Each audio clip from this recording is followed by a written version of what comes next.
A paz do Senhor, que Deus lhe abençoe grandemente em nome de Jesus.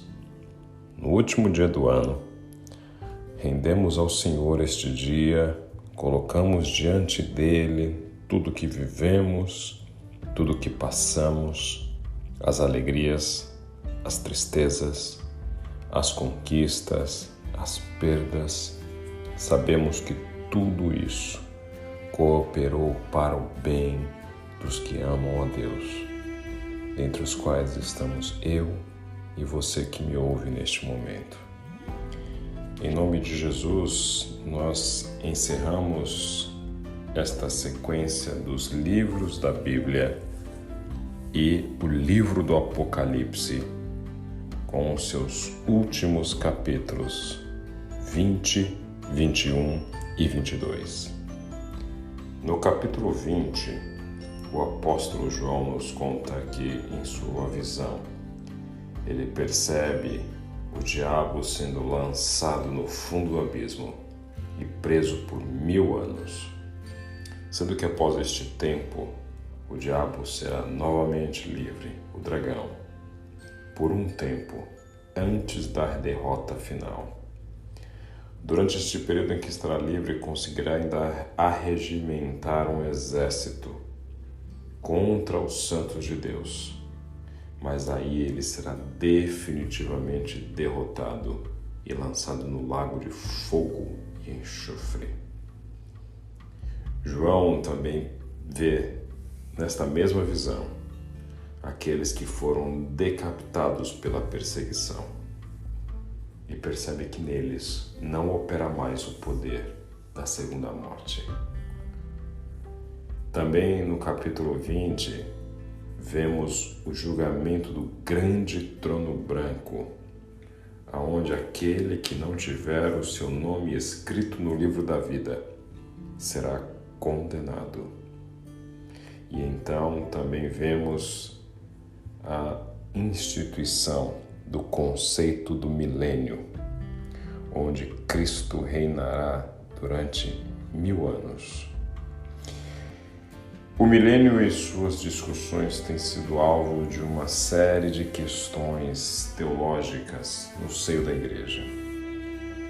Lhes confesso que tento evitar ao máximo discussões que tenham por cunho estritamente questões teológicas, pois o mais importante do texto bíblico não é nos fazer grandes conhecedores do texto, mas sim grandes conhecedores daquele que é a palavra viva. Conhecer Jesus é o objetivo principal das Escrituras. No entanto, vale ressaltar que existem 3 escolas quando falamos a respeito do chamado milênio, que é este governo de Cristo durante 1000 anos. Os pré, os pós e os amilenistas. Os pré-milenistas entendem que a segunda vinda de Cristo ocorrerá antes do milênio.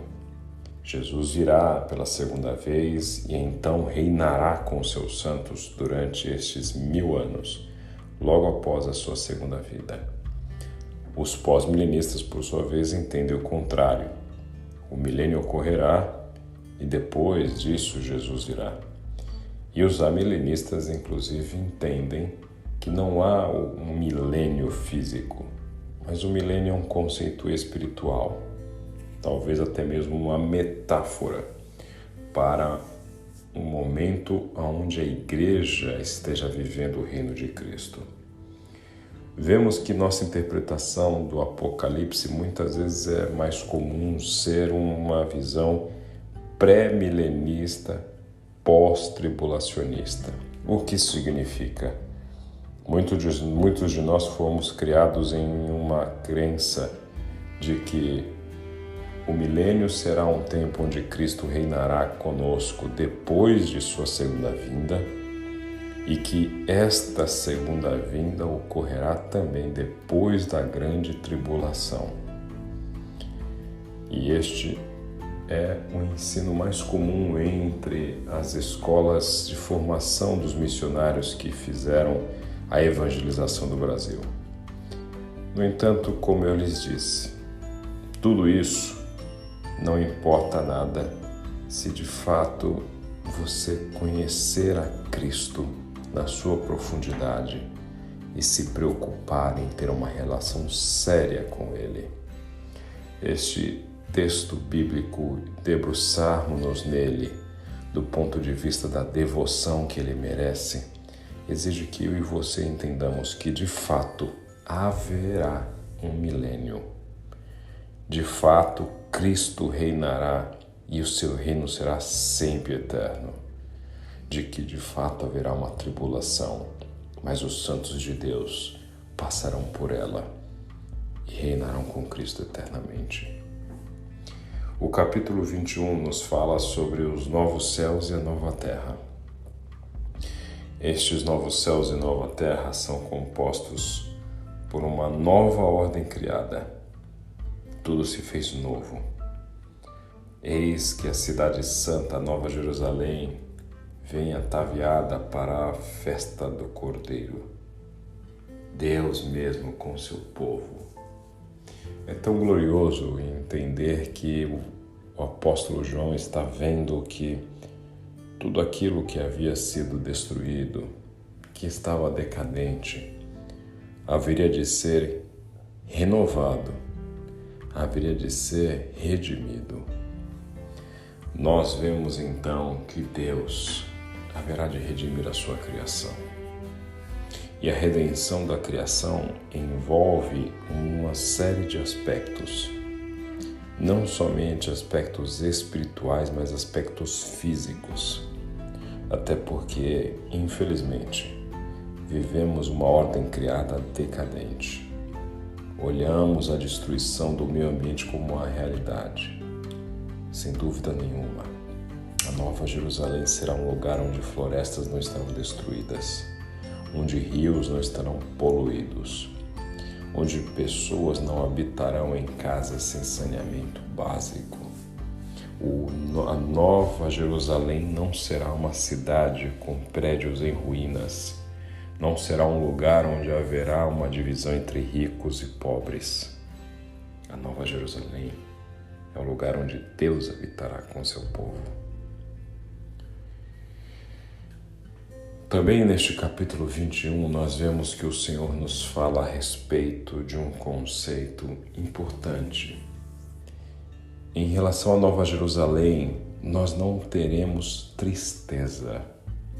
Diz assim o texto bíblico: e Deus enxugará dos seus olhos toda lágrima, e a morte já não existirá, já não haverá luto, nem pranto, nem dor, porque as primeiras coisas passaram.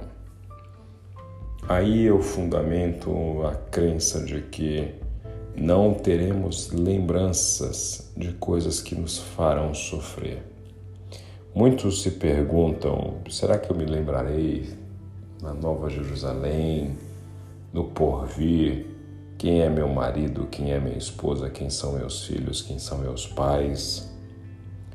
A Bíblia nos diz, e o próprio Jesus, que nós não casaremos nem nos daremos em casamento. Não haverá essas relações tão simplórias como nós temos do ponto de vista de que tudo se fundamentará nas relações familiares, até porque na Nova Jerusalém todos serão filhos de Deus. O que de fato eu creio, e aí posso asseverar, é que não haverá sofrimento. Ou seja, você, se não encontrar algum ente querido, não sentirá essa ausência, pois o Senhor não permitirá que você esteja lá sofrendo. Lute pela salvação dos seus amados.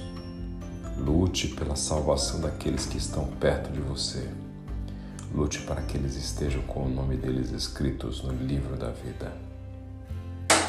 Mas ao mesmo tempo creia que o Senhor estará contigo, lhe enxugando dos olhos toda lágrima, fazendo com que todo sofrimento não entre na Nova Jerusalém.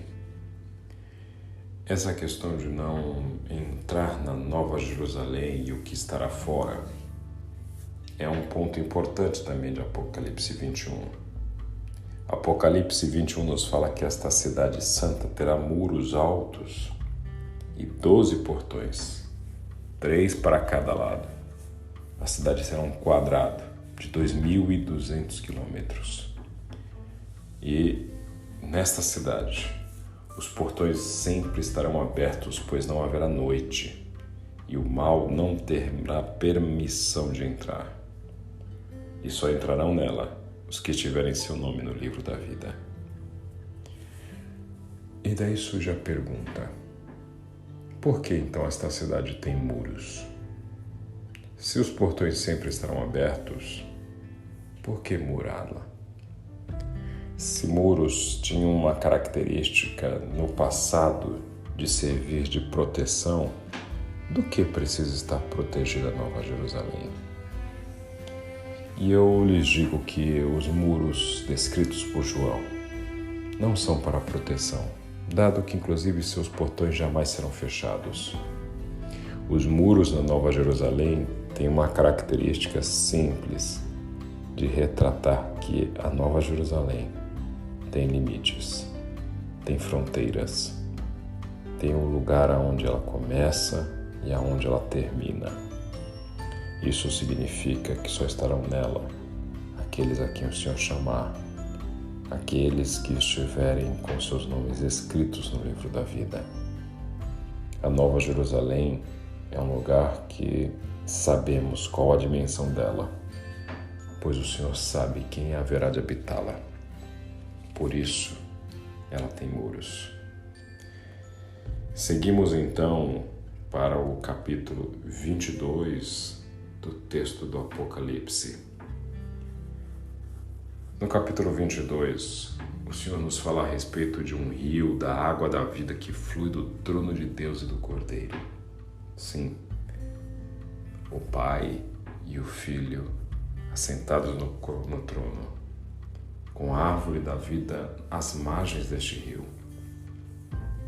E então o apóstolo João se amedronta com tamanha visão e se prostra para adorar o anjo que estava junto dele. No entanto, ele diz: não faça isso. Mais uma vez, no texto do Apocalipse, ele diz: não faça. Somente o Senhor é digno de adoração. E então, João ouve dos lábios de Jesus a grande mensagem do Evangelho. Vejam, eu venho em breve e trago comigo a recompensa para retribuir a cada um de acordo com seus atos. Eu sou o Alfa e o Ômega. Eu sou o primeiro e o último, o princípio e o fim. E então, neste momento, nós vemos questões importantes que são abordadas por Jesus. Ele fala que será em breve.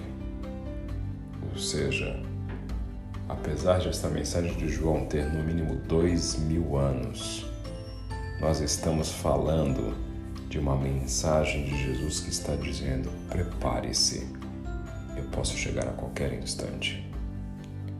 Ele diz: eu sou, rememorando o que o Pai já disse no meio da sarça ardente para Moisés e o que o próprio Jesus disse enquanto esteve em seu ministério terreno. Ele é.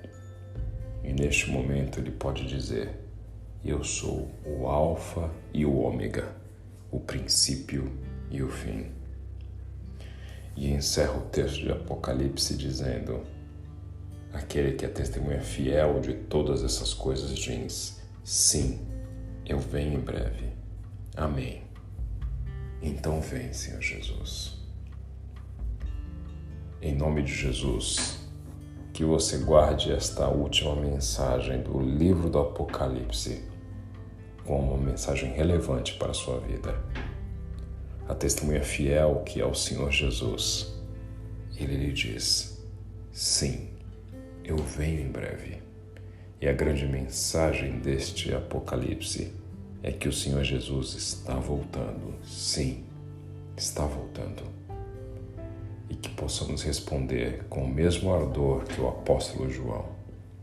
Quando olhamos ao nosso redor e vemos dificuldades, lutas, privações, quando vemos tantos desafios no ano que está por vir, possamos responder como João: amém. Vem, Senhor Jesus. Que Deus te abençoe.